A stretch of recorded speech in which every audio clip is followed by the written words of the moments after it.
하나님의 말씀을 받는 시간입니다. 자, 우리 함께 일어나셔서 하나님이 우리에게 주시는 말씀을 저는 늘 말씀드리지만 제가 아무리 설교를 열심히 잘한다 하더라도 제가 하나님의 말씀을 대신할 수는 없습니다. 하나님의 말씀이 우리에게는 가장 소중한 선물이고 은혜라고 생각합니다. 그런 믿음의 마음으로 여호수아 8장 18절에서 27절까지 말씀을 우리 함께 말씀을 읽도록 하겠습니다. 여호와께서 여호수아에게 이르시되 내 손에 잡은 단창을 들어 아이를 가리키라. 내가 이 성읍을 내 손에 넘겨주리라. 여호수아가 그의 손에 잡은 단창을 들어 그 성읍을 가리키니 그의 손을 드는 순간에 복병이 그들의 자리에서 급히 일어나 성읍으로 달려 들어가서 점령하고 그 성읍에 불을 놓았더라.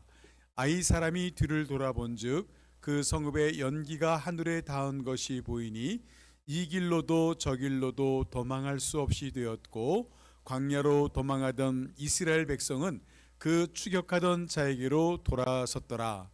여호수아와 온 이스라엘이 그 복병이 성읍을 점령함과 성읍의 연기가 오름을 보고 다시 돌이켜 아이 사람들을 쳐 죽이고 복병도 성읍에서 나와 그들을 치매 그들이 이스라엘 중간에 든지라.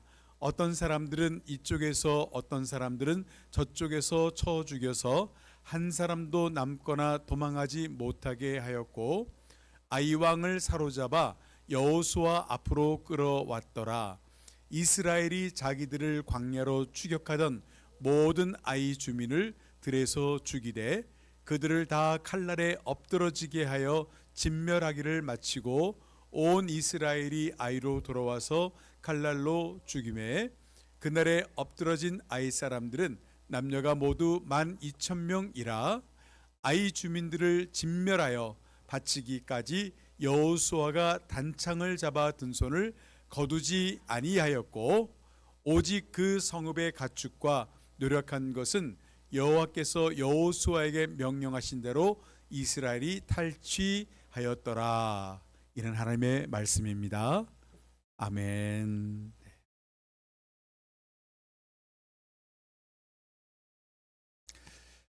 하나님이 세상을 창조하실 때 창조 직전의 상태를 성경은 어떻게 뭐라고 표현하고 있냐면 흑암과 혼돈이라고 그랬어요. 어둡고 모든 것이 혼돈, 케오스, 아주 무질서한 상태였다고 얘기합니다. 근데 하나님이 드디어 말씀을 하시면서 빛이 있으라라고 하니까 빛이 있게 됩니다. 빛이 있고부터 그 다음에 하나님의 말씀에 따라서 이 혼돈이 하나 둘씩 질서를 잡기 시작합니다. 그리고 빛이 있으라 했더니 그 빛 아래 숨겨진 모든 것들이 다 드러나기 시작합니다. 그렇게 해서 지어진 게 이 세상이고요. 하나님이 그 세상을 지으시고 나서 보시기에 좋았더라라고 얘기하십니다. 그러니까 우리가 보시기에 좋은 거는 우리의 눈에 보기에 좋은 게 아니라 빛 가운데 드러나는 게 보기에 좋은 거예요. 그리고 하나님이 만드신 질서에 따라 움직이는 게 가장 좋은 겁니다. 우리가 겉으로 화려하다고 해서 좋은 게 아니고 내가 멋지게 치장을 하고 좋은 것을 입고 있다고 좋은 게 아니라 우리의 인생이 하나님의 보시기에 좋은 것은 바로 이렇게 하나님의 창조하신 그 빛 가운데 모든 것들이 드러나는 게 가장 좋은 것이고 하나님 말씀하신 질서에 따라 사는 게 제일 좋습니다. 근데 우리 인간들이 죄를 범하면서 그 질서가 깨지고 새로운 혼돈이 오기 시작합니다. 죄 때문에 사람이 죽음에 이르게 되고 죄로 인해서 마음에 탐욕이 생기고 욕망이 생기고 갈등이 생기고 이기심들이 앞서면서 싸우고 다투고 죽이고 미워하고 그런 일들이 혼란스럽게 되어서 다시 하나님이 또 다른 빛으로 예수님을 우리에게 보내셨죠. 그래서 예수님을 통해서 다시 이 어두워졌던 사람들을 빛으로 참빛이라고 말씀하신 예수님이라는 빛으로 다시 한번 새로운 질서를 시작한 것이 예수님이 이 땅에 오신 사건입니다. 그래서 여러분 우리 모두가 마찬가지입니다. 저도 마찬가지고 여러분도 마찬가지일 거고 우리 모두가 하나님 앞에 정말 잘 살고 싶고 아름답게 살고 싶고 또 우리 인생도 멋지게 마무리하고 싶은 마음들이 많지요. 누구나 행복해지고 싶고, 이렇게 아름다운 인생을 꿈꾸는 사람들에게서 절대적으로 중요한 것은 바로 예수 그리스도라고 하는 빛 가운데서 우리 인생을 볼 수 있는 눈이 열려야 돼요. 그게 열려야지 그게 가치 있는 것이고 그게 영원한 것입니다. 그래서 사도 바울이 배울만치 배운 사람이고 그 당시에 높은 지위의 사람이었지만은 사도 바울은 자기에게 있는 모든 것들을 다 배설물로 여기고 예수 안에서 발견된 것만을 가장 가치 있고 귀한 것으로 자기는 그거에서만 붙잡고 살겠다라고 그런 고백을 했던 게 바로 그런 이유들입니다. 그래서 여러분, 오늘도 여러분에게 말씀을 나누겠지만은 이 말씀들이 예수님이라는 그 빛 가운데서 우리들의 어떤 모습을 볼 수 있을까, 또 그 안에 비춰진 내 모습은 어떤 걸까라고 보시면서 그 빛 아래서 보여지는 우리의 모습에 대해서 문제가 있다면 여러분, 그것이 바로 하나님과 우리의 사이를 가로막고 있는 가장 이유가 될 수 있는 것들이기 때문에 그것을 볼 수 있는 것은 너무나 중요합니다. 자, 오늘 여러분과 함께 읽었던 여호수아의 이 말씀은 아이성이라는 곳에서 이스라엘 민족이 대패배를 했던 그런 쓰라린 상처가 있는 사건의 이야기입니다. 광야에서 40년 동안을 하나님의 훈련을 받고 이제는 됐다 해서 이제 하나님이 이제는 가나안 땅으로 들어가라. 그래서 이스라엘 백성이 가나안 땅으로 들어가게 됩니다. 가나안 땅으로 들어갈 때 가장 첫 번째 성이 있었어요. 그 땅에는 아무도 없는 게 아니라 원주민들이 살고 있기 때문에 하나씩 정복을 해야 됩니다. 근데 제일 처음에 큰 성이 우리가 잘 아는 여리고 성이었어요. 근데 여리고 성이 굉장히 크고 그리고 굉장히 견고한 성이고 그 안에 있는 군인들은 엄청난 용사들이었어요. 그랬는데요, 여리고 성이, 그 견고한 성이 하나님께서 말씀하시고 그 말씀에 순종해서 성을 계속해서 도니까 어느 날 함성을 지르니까 그 성이 우르르 하고서 그냥 한꺼번에 무너져 내렸습니다. 여러분, 이게 바로 하나님이 일하시는 방식이에요. 하나님의 말씀에 순종하고 주의 말씀에 대한 믿음을 가질 때에 하나님께서 일을 행하시게 됩니다. 그래서 우리의 눈에 아무리 견고하고 강해 보여도 골리앗처럼 크고 장대해도 하나님이 이기게 하시면 이기는 거고 하나님이 무너뜨리려면 무너뜨리는 겁니다. 자, 반면에 여리고 성에서 엄청난 승리를 경험했던 이스라엘 민족들이 막 그냥 난리가 났죠. 승리의 기쁨으로 감격으로 난리가 났습니다. 그래서 계속 전진해 가서 그 다음 성은 아이성입니다. 이 아이성은 굉장히 작은 성이었어요. 보잘것 없어요. 한 조각만 톡 건드려도 무너질 수 있는 성입니다. 그런데 가볍게 이길 수 있을 줄 알았던 아이성에 침략했을 때 거기서 이스라엘 민족은 대패배를 당합니다. 완전히 그냥 엄청나게 패배를 당합니다.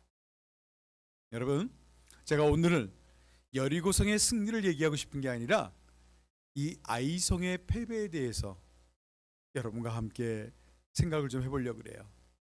여러분, 저기 혹시 우리 감남교회 홈페이지 들어가 보셨나요? 거기에 이제 목회자가 바뀌어지면서 이제 제가 제 사진이 올라가고 이제 거기에 인사말도 바꾸고 그래서 인사말을 좀 써달라 그래서 제가 간단하게 이렇게 썼습니다. 저의 실패는 곧 하나님의 승리라고 믿습니다. 늘 하나님이 이기시고 저는 져서 하나님의 뜻이 승리를 거두는 교회이기를 기대해 봅니다. 그래서 저는 하나님이 늘 이기셔서 저는 그냥 뭐가 돼도 좋은데 저는 하여간 망해도 좋고 죽어도 좋고 실패해도 좋습니다. 제가 하나님을 이기지 않기를 바라는 거죠.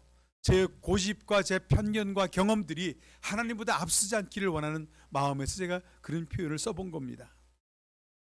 나는 지고 늘 하나님이 이기셔야 됩니다. 그래서 여러분, 우리 인생에서 진다고 하는 것, 실패한다는 것은 어쩌면 그대로 실패로 끝날 수도 있지만은 그 실패와 나의 짐과 패배에 대한 부분을 예수 그리스도의 빛 가운데로 가져오면 여러분, 거기서는 놀라운 하나님의 은혜가 그 안에 있습니다. 거기서는 또 다른 하나님의 역사를 시작할 수 있는 거룩한 씨앗을 우리는 거기서 발견할 수 있게 됩니다. 여러분, 우리 광야 생활을 마감하고 40년 만에 가나안 땅으로 들어가는 이스라엘 백성들에게 여리고 성은 엄청난 큰 문제였지만은 하나님이 단순간에 그걸 무너뜨려 줍니다. 자, 그럴 때 하나님께서 여리고 성을 점령하기 직전에 하나님이 이스라엘 백성들에게 명령한 것이 하나가 있습니다. 첫 성 여리고 성에서 너희가 싸워서 이기고 그 성에 있는 모든 전리품들을 다 가지고 나눠 갖지 말고 이것은 여호와께 모두를 드리라고 명령을 했습니다. 첫 것을 하나님께서 받으시는 거죠.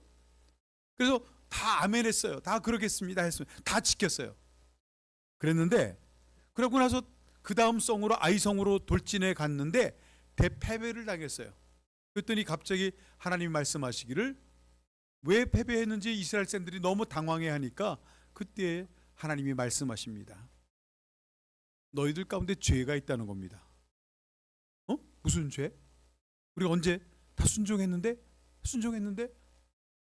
근데 알고 보니 아간이라고 하는 한 사람이 하나님의 말씀 모든 것 전리품을 여호와께 바치라고 하는 그것을 어기고 몰래 그것을 숨겨놓은 거예요. 하나님이 그걸 알고 계신 거예요. 그 많은 수십만 수백만의 인구 속에서 단 한 명이 하나님 앞에 불순종하고 그 죄를 범함을 통해서 아이성에서 그 패배를 겪게 한 겁니다. 여러분, 한 사람의 작은 범죄가 그렇게 심각한 패배로 이어진다는 것에 대해서 하나님은 계속해서 가르치고 싶은 거죠. 죄에 대한 문제에 대해서, 심각함에 대해서 가르치고 싶은 겁니다. 여러분, 죄는 큰 죄가 있고 작은 죄가 있다고 해서 작은 죄는 가볍게 보고 큰 죄는 크게 보고 그런 게 아닙니다. 모든 사람들이 죄를 범하였음에 하나님의 영광에 이르지 못한다는 이야기는 큰 죄 작은 죄를 예르는 것이 아니라 죄를 범하는 우리 모두에 대한 문제를 막 짚고 있는 겁니다. 그래서 여러분, 이 죄에 대한 문제는 그것이 바로 우리들의 인생을 힘들게 하고 있는 중요한 이유 중에 하나이라는 겁니다. 그래서 여러분, 이 보잘것없는 작은 성 아이성에서 대패배를 당하게 되죠.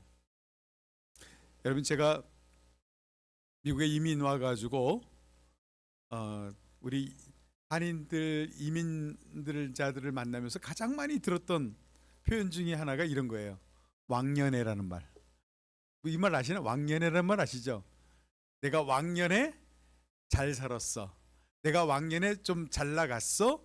내가 왕년에 이런 자리에 있었어. 내가 한국에서는 이렇게 살았어. 저렇게 살았어. 이런 왕년에 옛날에 이런 얘기를 많이 듣게 됩니다.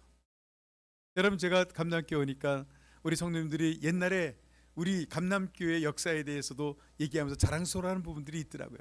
옛날에 우리가 수백 명이 모였고 옛날에 헌금도 많았고 옛날에 이런 것 저런 거 자랑스러운 일들이 많았고 우리 왕년에 이랬던 얘기들을 많이 하게 됩니다.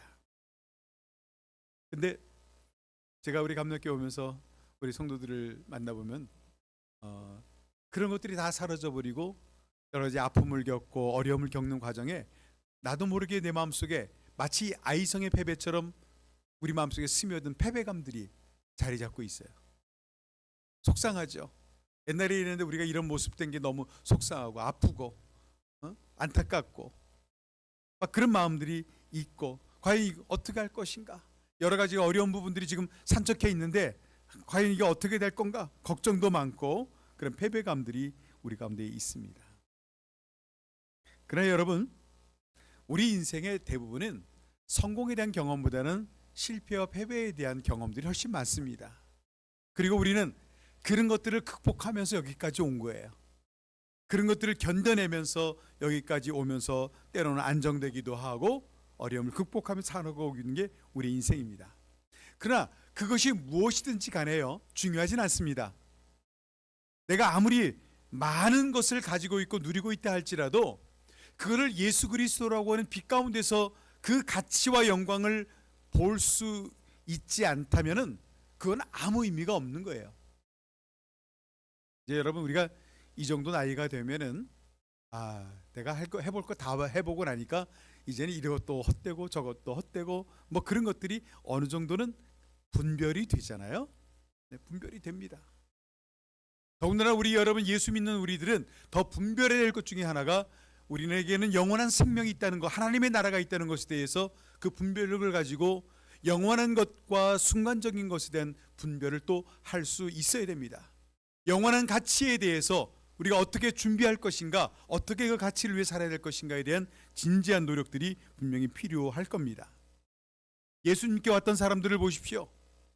병자들, 세리들, 장녀들, 그리고 깨어진 사람들, 또 많은 고통과 어둠 속에서 부정한 병에 걸리고 천형 저주받은 병에 걸렸던 사람들, 아무리 많은 부자라 할지라도 마음에 행복하지 않은 사람들, 다 그 영혼 속에 영혼의 목마름들이 있는 겁니다.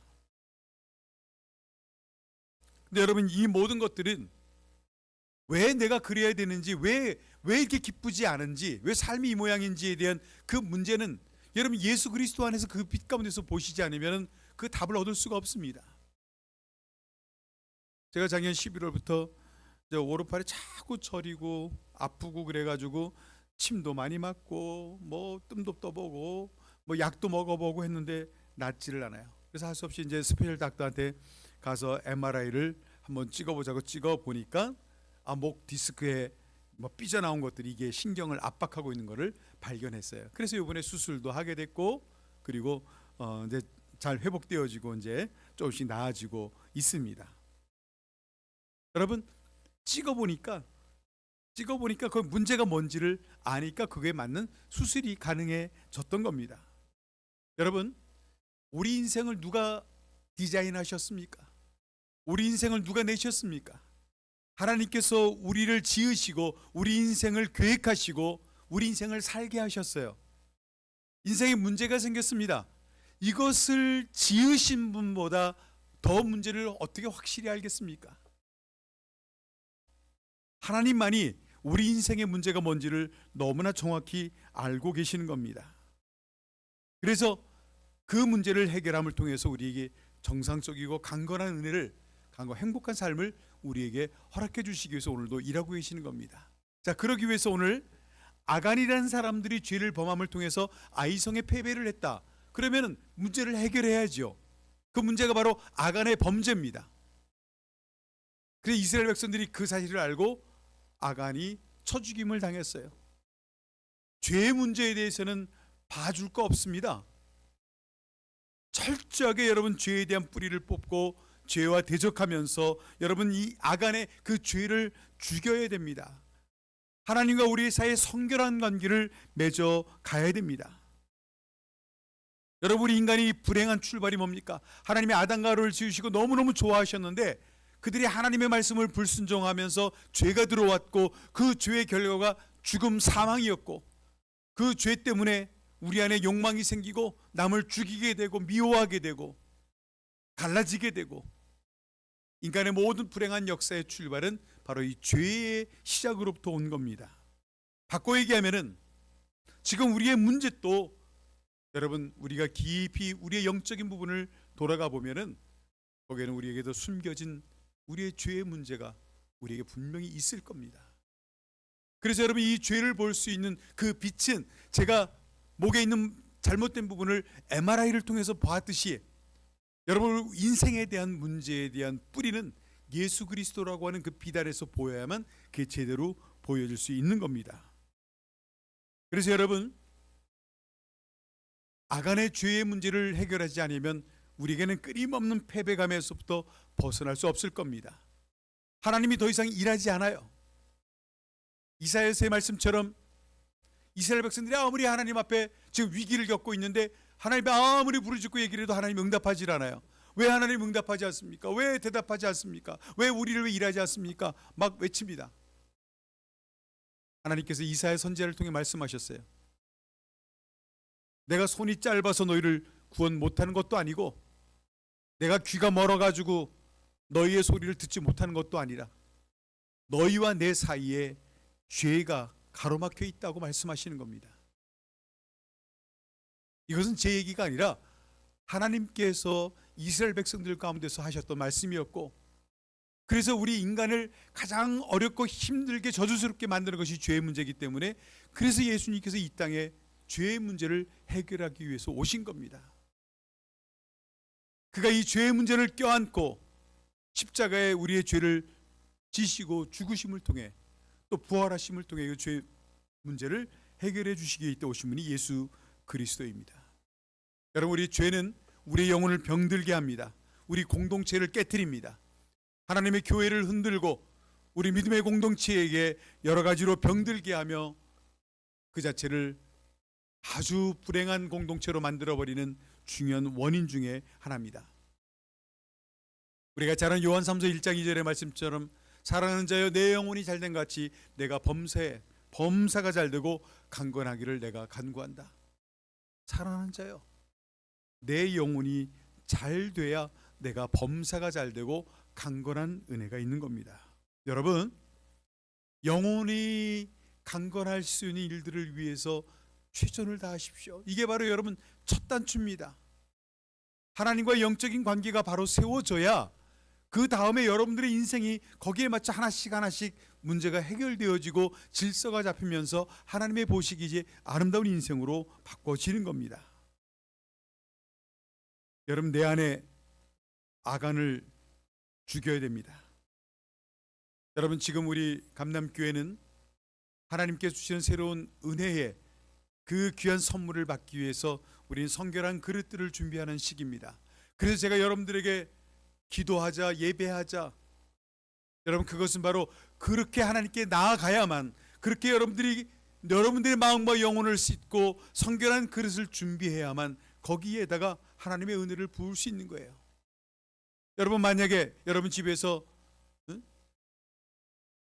강아지를 한 마리 키운다고 써봅시다. 강아지가 먹는 그 밥그릇이 그것 가지고서 여러분 자녀들에게 카레라이스 부어드릴 수 있나요? 아니죠. 개밥 그릇에다가 카레라이스를 부으면 똑같이 개밥이 되고 맙니다. 그래서 하나님은 우리의 그릇을, 깨끗한 그릇을 준비하라는 거예요. 하나님이 쓰시는 그릇 금그릇도 아니고 은그릇도 아니고 무슨 흙으로 만든 그릇도 아니라 하나님이 쓰시는 그릇은 깨끗한 그릇이라고 말씀하셨잖아요. 그래서 여러분, 지금 우리 감남교회는 지금 시기는 우리가 이런 깨끗함으로 하나님께 그릇을 준비하는 시간들입니다.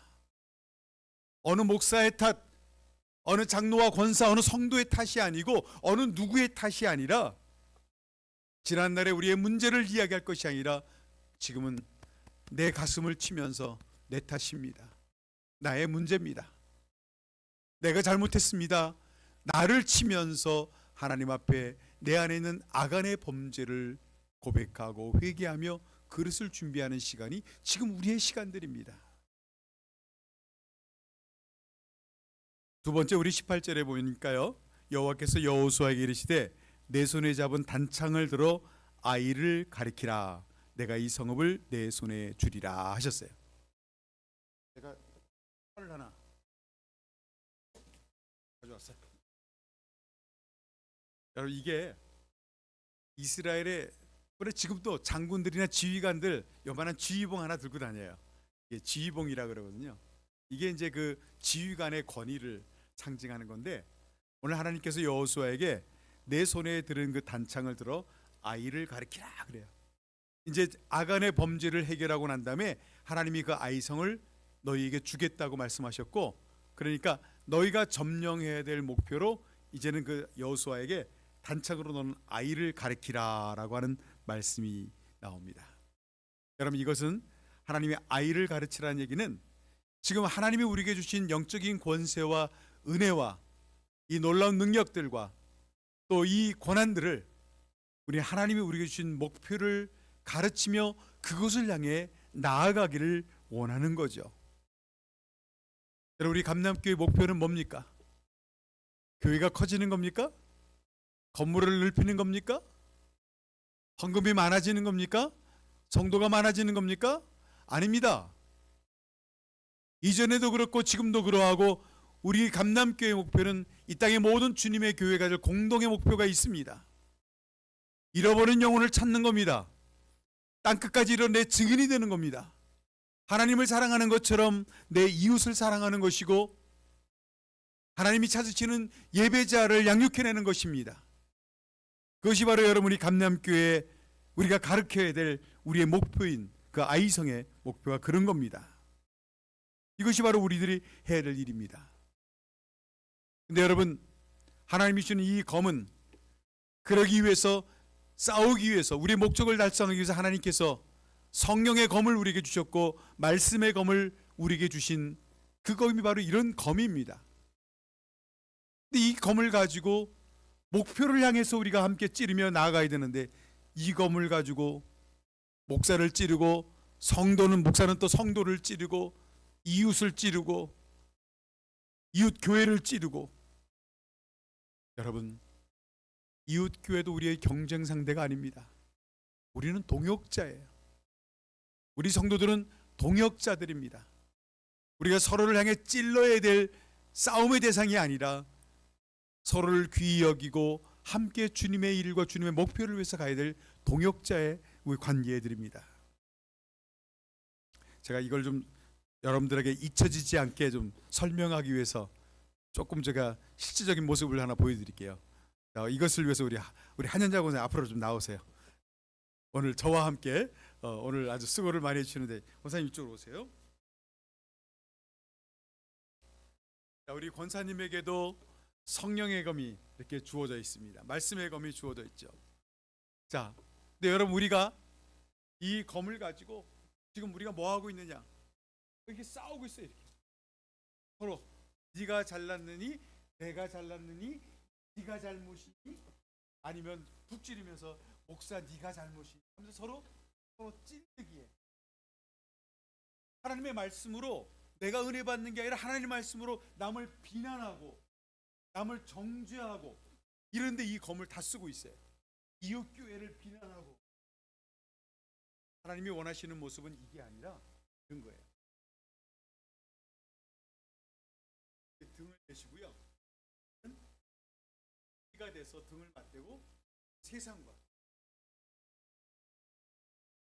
이게 우리의 모습이에요.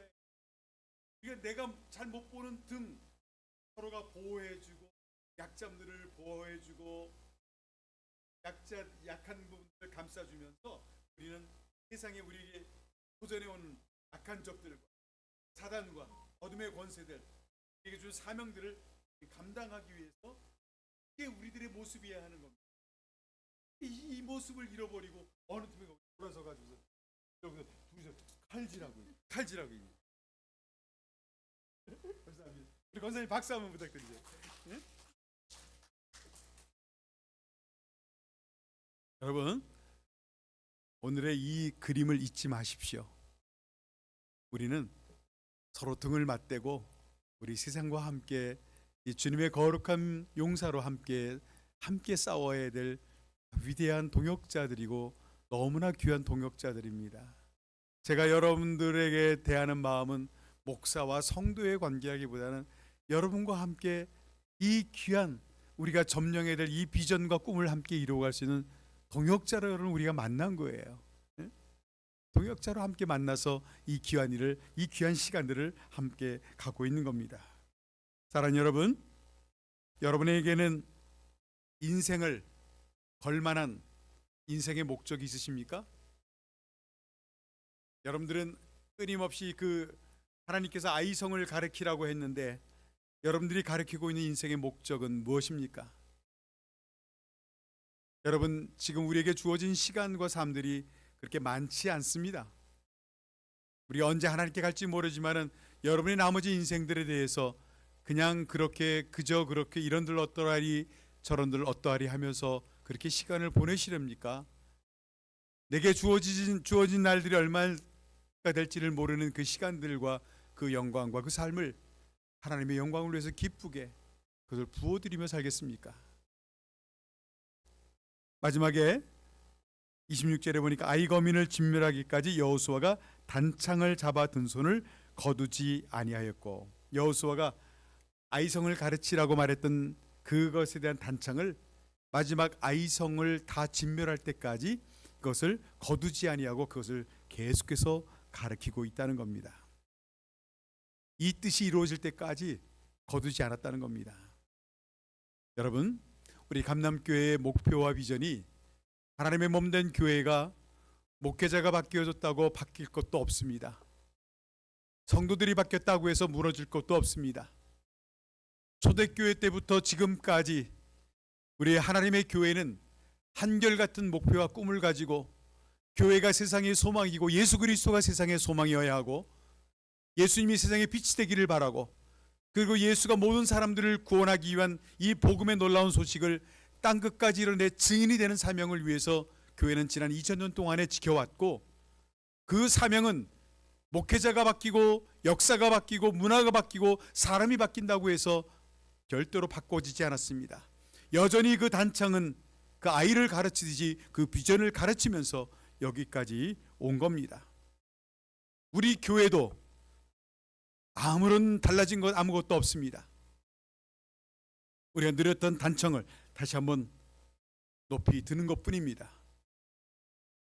우리들의 신앙의 선배들이 또 저희보다 앞선 많은 목회자들이 그 마음을 가지고 여기까지 왔고, 저 또한 그것에 대를 이어서 제가 허락된 시간까지 그 일을 위해서 여기서 사역의 길을 달려갈 뿐입니다. 여러분, 포기하지 마십시다. 여러분의 앞선 선배들이 그러했던 것처럼 우리도 그러해야 할 것이고, 우리도 다음 세대에게 그 비전과 그 꿈을 여전히 이어서 전할 수 있는 그 씨를 뿌리는 것 또한 지금 우리들이 해야 될 일일 겁니다. 여러분, 이것이 바로 우리 감남교회가 가야 될 길이고 우리가 함께 하기를 원하는 주님의 부르심이라고 저는 믿습니다.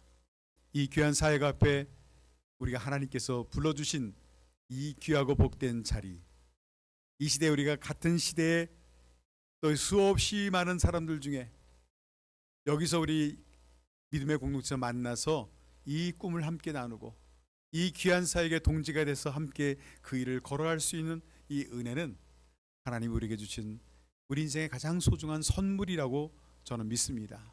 그래서 저는 감남교회에서 제 목회의 마지막 사역을 감당하면서 제 자신이 하나님이 주는 치유의 시간뿐만 아니라 하나님의 부르심이 얼마나 귀하고 가치 있는지 지나간 생의 모두를 다 통틀어서 여기에서 그 열매를 보게 하고 그 하나님의 그 손길의 위대함과 은혜가 얼마나 깊고 놀라운지를 경험하는 그런 시간이 꼭 될 것 같습니다. 여러분과 함께 그것을 경험하고 싶고 여러분과 함께 그 은혜를 나누기를 간절히 원합니다. 다시 한번 우리 아이성을 향해서 단창을 높이 들고 그 단창을 지켜 들기 위해서 새롭게 결단한 여러분 위에 하나님의 도우심이 함께 하시기를 바랍니다. 기도하겠습니다. 주님의 은혜를 감사합니다. 주께서 우리를 부르시고 우리를 새롭게 하시고 또 우리에게 너무나 감격스러운 은총을 베풀어 주셔서 다시 한번 단창을 들어 아이를 가르치라고 하는 주의 음성을 듣게 주신 것을 감사합니다. 신앙의 선배들이 그 꿈을 가지고 여기까지 왔고 그렇게 주님의 교회를 지켜왔습니다. 힘들고 어려운 순간들은 있었지만 여전히 우리는 포기할 수 없는 꿈과 비전을 가지고 그 일을 행하려고 합니다. 주님, 우리를 도우시고 또 우리에게 감당할 수 있는 능력을 다시 한번 베푸셔서 또 우리가 일어나 걷고 뛰며 새롭게 비상할 때마다 하나님의 성령의 바람을 더욱더 강력하게 불게 하여 주셔서 이곳에 주의 믿음으로 날개를 피는 자들이 높이 높이 올라오를 수 있도록 하나님의 큰 은총의 바람을 불어 주시옵소서. 오늘도 우리에게 귀한 은혜의 시간으로 초청해 주신 것을 감사드리며 예수님의 이름으로 기도드리옵나이다. 아멘. 오늘 말씀 생각하며 찬양 드리겠습니다.